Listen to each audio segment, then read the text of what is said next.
Eu preciso começar este vídeo com uma pergunta. O que está acontecendo nos bastidores da eleição brasileira para que, em um único dia, decisões judiciais atinjam diretamente nomes ligados à campanha de Lula, beneficiem Flávio Bolsonaro e ainda abram uma nova possibilidade para Pablo Marçal? Porque, na minha interpretação, o que aconteceu hoje não é uma sequência de acontecimentos isolados.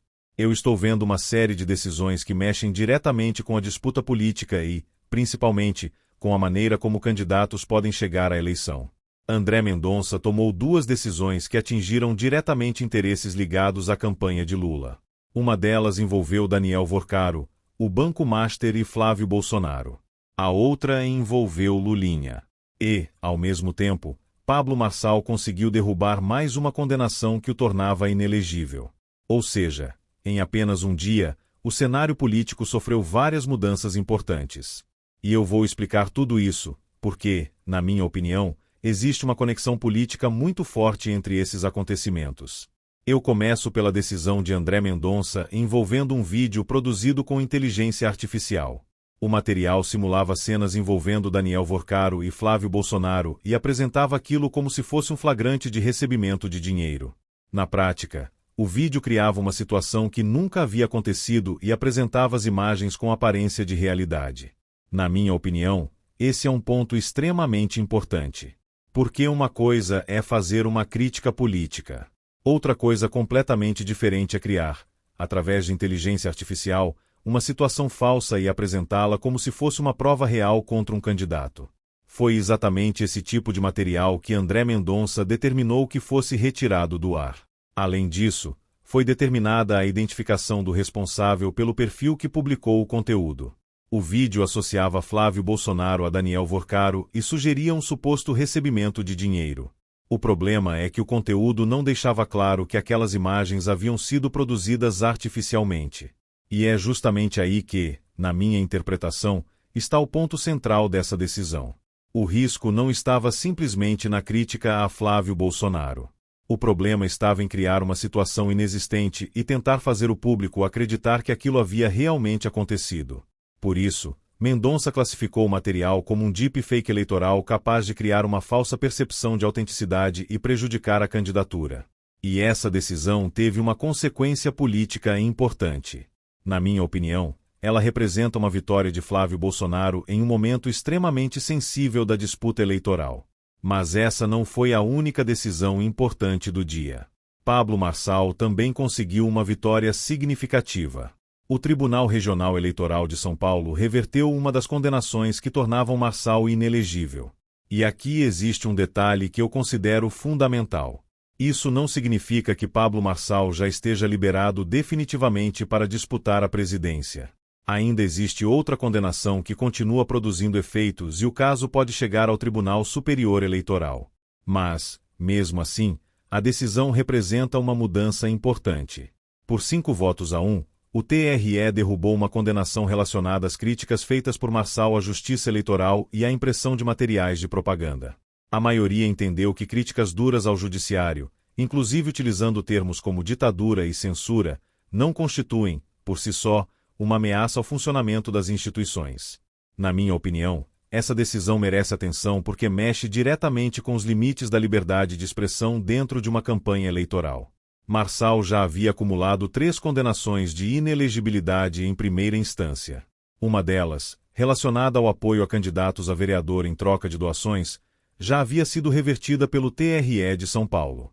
Outra, relacionada ao chamado concurso de cortes remunerados, continua produzindo efeitos e mantém uma condenação de inelegibilidade até 2032.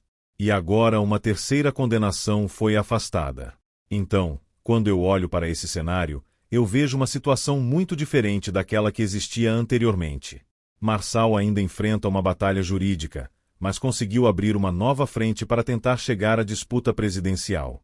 E existe outro detalhe que eu considero ainda mais importante. Mesmo podendo registrar a candidatura, Marçal teve direitos de candidato restringidos. O TSE permitiu que ele continuasse como candidato enquanto o caso não fosse definitivamente apreciado, mas retirou direitos importantes, como acesso a recursos públicos, rádio, televisão e participação em debates. Na minha opinião, essa é uma das partes mais controversas de toda essa situação. Porque, Se ele está registrado como candidato, a retirada de instrumentos fundamentais de campanha muda completamente a capacidade de disputar uma eleição. Por isso, eu considero que a batalha jurídica de Pablo Marçal ainda está longe de terminar. E é justamente aqui que a situação fica ainda mais interessante.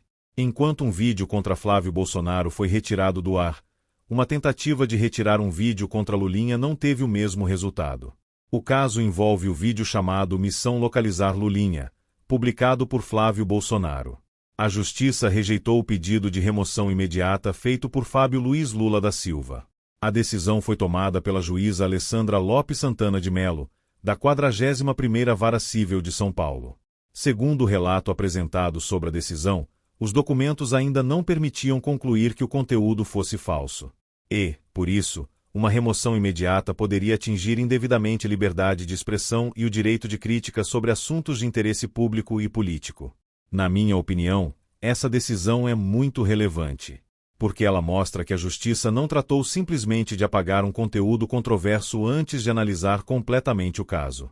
Ao mesmo tempo, isso não significa que todas as acusações presentes no vídeo tenham sido consideradas verdadeiras. O processo ainda poderia continuar e a situação poderia ser revista depois do contraditório. Mas, por enquanto, o vídeo permaneceu no ar. E eu considero esse detalhe importante porque estamos falando de um conteúdo diretamente relacionado à família do presidente Lula e à disputa eleitoral. Na minha interpretação, essa sequência de decisões criou um contraste muito forte. De um lado, um conteúdo produzido artificialmente contra Flávio Bolsonaro foi retirado. Do outro, um conteúdo envolvendo Lulinha permaneceu disponível porque, naquele momento, não havia elementos suficientes para justificar sua remoção imediata. E isso acontece justamente em um período de forte disputa política. Mas ainda existe outro episódio que chamou minha atenção. Amanda Vettorazzo teria acionado a polícia depois de receber, dentro do próprio gabinete, um homem que teria oferecido R$200 mil para que ela ajudasse uma empresa a avançar em um contrato envolvendo câmeras corporais para a Guarda Civil Metropolitana. O relato registrado na Polícia Civil aponta para uma possível tentativa de compra de influência. Segundo o relato, a proposta poderia envolver uma comissão de até R$6 milhões. Na situação apresentada, Amanda teria gravado a conversa e acionado a polícia, fazendo com que o homem fosse levado ao distrito policial. O caso passou a ser investigado como suspeita de corrupção ativa. Na minha opinião, esse episódio mostra um problema muito maior. Quando contratos públicos envolvendo milhões de reais entram em discussão, qualquer tentativa de influência indevida pode atingir diretamente o dinheiro público e, no final das contas, a população. Existe ainda um áudio relacionado à conversa em que é mencionado um suposto incentivo inicial de R$200 mil. E, para mim, esse é justamente o tipo de situação que precisa ser investigado até o fim. E agora eu chego a outro ponto que, na minha opinião, pode ganhar enorme importância nos próximos meses. A eleição brasileira passou a ser discutida também nos Estados Unidos. A Fox News tratou a disputa entre Lula e Flávio Bolsonaro como um possível teste para o avanço conservador na América Latina. Donald Trump também aparece nesse cenário como uma figura com capacidade de exercer pressão política sobre o Brasil. Na minha interpretação, Trump possui instrumentos capazes de alterar o ambiente político brasileiro. Tarifas, restrições de visto, sanções, negociações comerciais e discursos relacionados à liberdade de expressão são exemplos citados nesse contexto. Isso não significa que Trump possa simplesmente decidir quem vencerá a eleição brasileira. Mas, na minha opinião, significa que ele possui ferramentas capazes de aumentar a pressão sobre o governo brasileiro. E eu considero isso especialmente relevante porque o Brasil é uma das maiores economias da América Latina. A eleição brasileira, portanto, não é apenas uma disputa doméstica. Ela pode se transformar também em um importante teste para a influência americana na região. Na minha opinião, um dos principais pontos dessa disputa será a segurança pública. O cenário apresentado coloca Flávio Bolsonaro como um dos principais nomes da direita e Lula buscando um novo mandato. E segurança pública pode ser uma das maiores oportunidades eleitorais para a oposição. O argumento apresentado é que Flávio Bolsonaro se mostra mais firme e proativo em temas relacionados ao combate ao crime e ao narcotráfico. A própria Fox News teria apostado na possibilidade de uma vitória de Flávio. Eu não tenho dúvida de que esse tema pode ser decisivo para a eleição. Porque, No final das contas, segurança pública afeta diretamente a vida do cidadão. E para fechar esse cenário, existe outro episódio que chamou minha atenção. Lula se aproximou de Hamilton Mourão durante uma cerimônia no quartel-general do Exército. O próprio Mourão afirmou que o assunto tratado na conversa foi o projeto relacionado aos minerais críticos. Lula teria pedido apoio do Senado para a proposta. Esse projeto amplia poderes do Executivo na regulamentação do setor e cria um conselho capaz de avaliar contratos e parcerias internacionais envolvendo minerais estratégicos. E aqui entra a minha opinião. Eu considero extremamente delicado entregar ao governo um poder maior sobre um setor tão estratégico. Estamos falando de minerais críticos, recursos que possuem enorme importância econômica e geopolítica. Na minha interpretação, o fato de Lula buscar apoio até entre nomes ligados à oposição mostra o quanto o governo considera esse tema importante. Ao mesmo tempo, eu acho estranho ver um ex-vice de Bolsonaro dialogando dessa maneira com Lula em um momento tão polarizado. Isso não significa, necessariamente, que exista uma aliança política entre os dois. Mas mostra que, quando interesses estratégicos entram em jogo, o governo tenta buscar apoio onde for possível. E, para terminar, eu preciso falar de outro episódio que considero simbólico.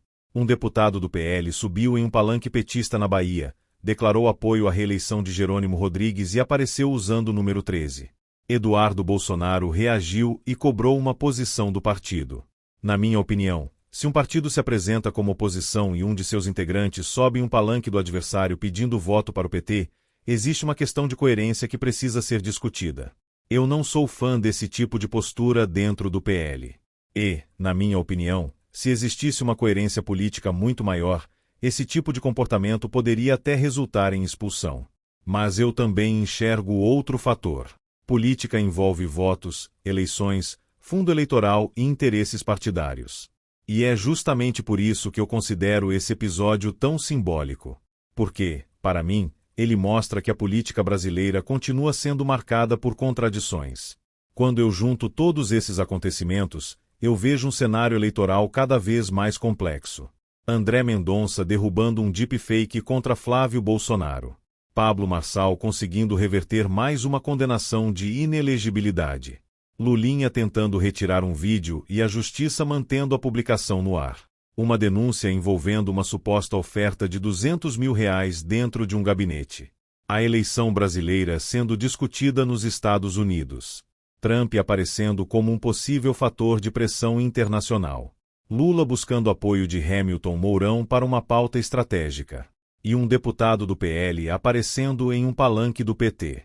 Na minha opinião, tudo isso mostra que a eleição está apenas começando a esquentar. E eu acredito que muitas outras disputas judiciais, políticas e eleitorais ainda vão acontecer antes do resultado final.